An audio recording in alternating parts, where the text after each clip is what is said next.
If you are a creative person who also likes to spend a few days of rest in the countryside, this small project for a mini workshop for your country home can suit you very well. You can make simple repairs on wooden furniture or some project which implies cutting and drilling some pieces of aluminum. None of the components used is too critical, nor is the tiny building required. You can use a small garden shed. It all depends on how small or how big your project is going to be.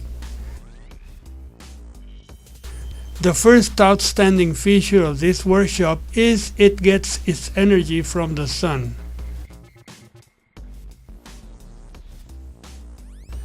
A small solar plant provides enough power to operate small power tools and even a drill press for short intervals when precision drilling is required.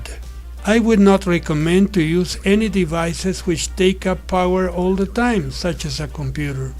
In addition to the garden shed, the main elements of this system are a 250 watt solar panel. It can be a bit larger so it can recharge the battery faster. A charge controller of the MPPT type for higher efficiency. Its capacity also depends on the maximum power the panel you're using can harvest. A storage battery, such as a marine or deep cycle type, although if they are not at hand, you can use a car battery, preferably of the seal type. Virtually any automotive battery is sufficient to operate the system, as long as you worked during daytime and under full sun. If a flooded battery is used, it must be kept outside the workshop in a ventilated weatherproof box. The battery of this type requires checking the cells for water level, taking care not to touch the sulfuric acid in the battery. An inverter with a power capacity of approximately 1500 watts and a 12-volt DC input. In case you are using a metal shed, the inverter must be mounted on a wooden frame or some other insulating material. A leak to the physical ground from both the neutral of the inverter and the metal of the shed can cause a short circuit, thus damaging the inverter. At the output of the inverter, connect the plug with cables going to a couple of household electrical outlets where the power tools are to be plugged in. The cables used for this project must be AWG-10. Finally, the wires go to a switch so you can turn a fluorescent lamp on and off in order to provide lighting for your workshop.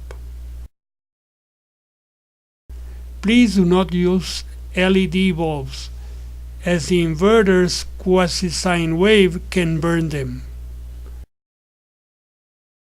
This is a pictorial diagram of the connections, which are very simple. The distribution of the conduits for the cables should be done in the most practical way, so you'll have electrical outlets where needed. When wiring the charge controller and the inverter, carefully follow the instruction manuals for both pieces of equipment, paying special attention to polarities.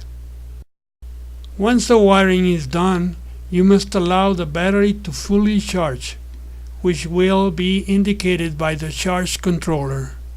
To prevent the battery from being discharged while using the tools, you should try to use the workshop exclusively during daytime. This is a schematic diagram of the circuit's AC connections. Note that the grounding connection of the outlets are wired directly to the physical ground and not to the inverter ground. Whatever you do, check your local codes as to grounding. Once this is done, the mini workshop is ready to work properly. Reviewing. The mini workshop should be used during daytime only, so that the battery can be fully recharged. Also, try to prevent the battery from completely discharging. You should avoid using devices which are on continuously, such as a computer. Use a fluorescent light bulb, since LED lights tend to be damaged by the type of AC delivered by the inverter. If the battery you're using is not of the seal type, you must keep it outside the workshop in a ventilated and weatherproof box.